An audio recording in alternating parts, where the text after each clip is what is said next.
Vous n'êtes pas né à Alexandrie? Non, je suis née au Caire de parents italiens, voilà. C'est ça. Et vous êtes venu en France? Et je suis venue en France. Dalida. Dalida est née le 17 janvier 1933 au Caire. Est une chanteuse et actrice française d'origine italienne de naissance égyptienne. Ayant chanté et joué en italien, en français, en arabe égyptien, en hébreu, en anglais, en espagnol, en allemand, en irlandais, en arabe libanais, en grec et en japonais.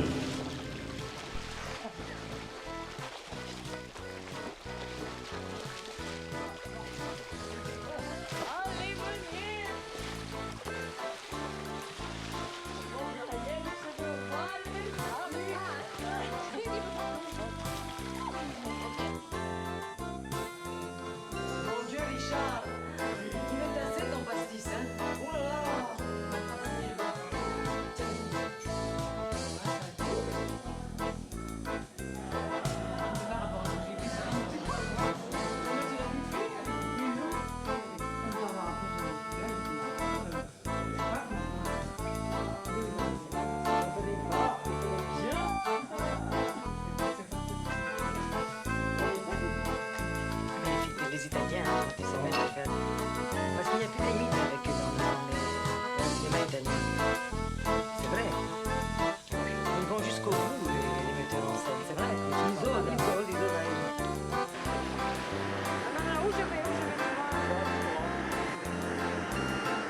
Tu vois là? Qu'est-ce qui se passe?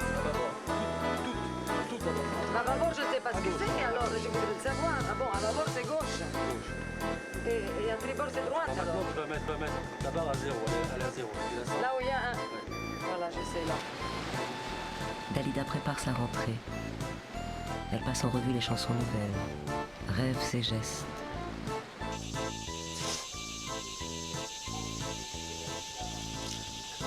La maison de Corse s'avère un bon outil. Dalida s'est ressourcée, reconstruite. Elle est prête maintenant à d'autres conquêtes.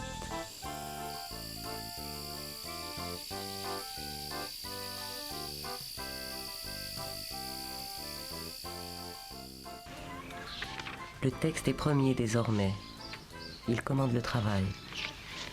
Mes chansons, je les pense. Alors il m'arrive quand je m'endors, alors je me vois sur la scène. Ouais. Je ferme les yeux, j'essaye de me voir. Ou alors en voiture, je travaille aussi beaucoup parce que je dors très bien en voiture. C'est le bruit, je ne sais pas où c'est la route qui me fait dormir. Et dans la salle de bain, tu m'as dit aussi que... Non, mais c'est-à-dire dans la salle de bain, c'est très agréable de faire sa voix parce qu'elle s'amplifie. C'est un peu dangereux parce que dans la salle de bain, on peut avoir une très jolie voix et puis sur une scène, c'est pas la même du tout. L'envie maintenant d'aller plus loin. Par exemple, à une chanson qui pour toi était très belle, très neuve, et puis tu t'es rendu compte que ça ne plaisait pas. Oh oui, plusieurs fois, parce qu'il y a des chansons très belles, comme par exemple Des gens qu'on aimerait connaître. Elle est très récente, celle-là. Ou alors des plus anciennes, par exemple, Avec le temps, qui est une chanson de Léo Ferré, que c'est une très belle chanson, et que les gens, bien sûr, ont accepté, mais qui n'a pas été une grande vente de disques. Alors, il y a des chansons que je chante pour me faire plaisir, et je chante toutes pour me faire plaisir. Il y a celles qui se vendent, et puis celles qui sont vraiment faites pour la scène. Il y a deux catégories de chansons. Les chansons de disques et puis les chansons de scène.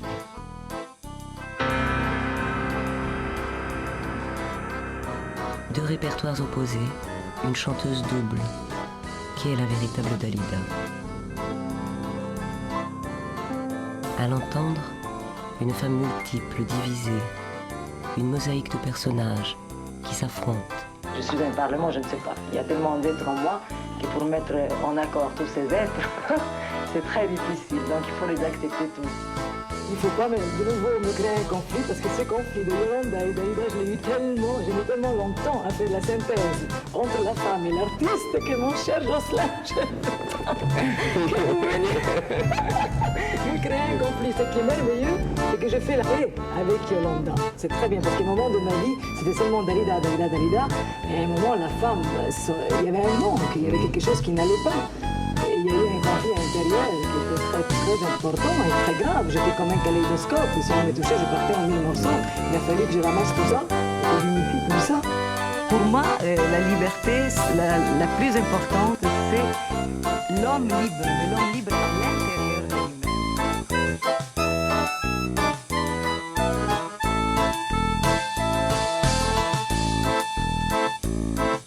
Elle est issue d'une famille italienne installée en Égypte. Elle est élue Miss Égypte en 1954 et tournait des films au Caire avant de s'installer en France, devenue progressivement une chanteuse de renommée mondiale. Elle interprète 2000 chansons alors que sa vie privée est ponctuée de drames.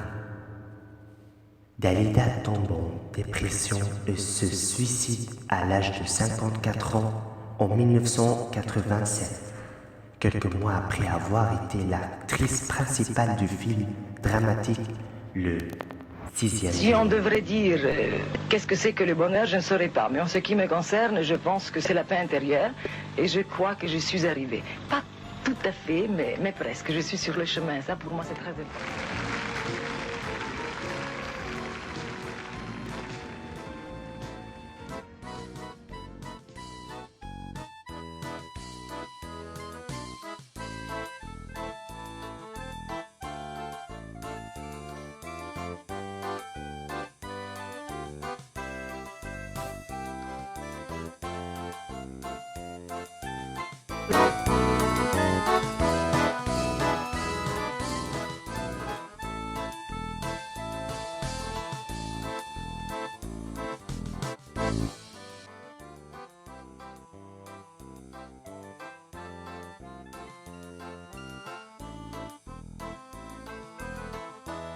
Parce que j'étais désespérée, je ne m'acceptais plus, j'étais vraiment dans un état de souffrance incommensurable.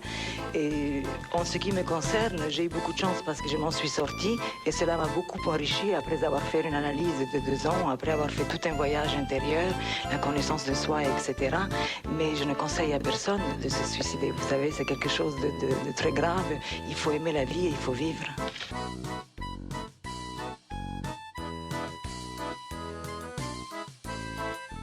Témoin, Hicham Ben Paris, un Égyptien devant la légende égyptienne et mondiale.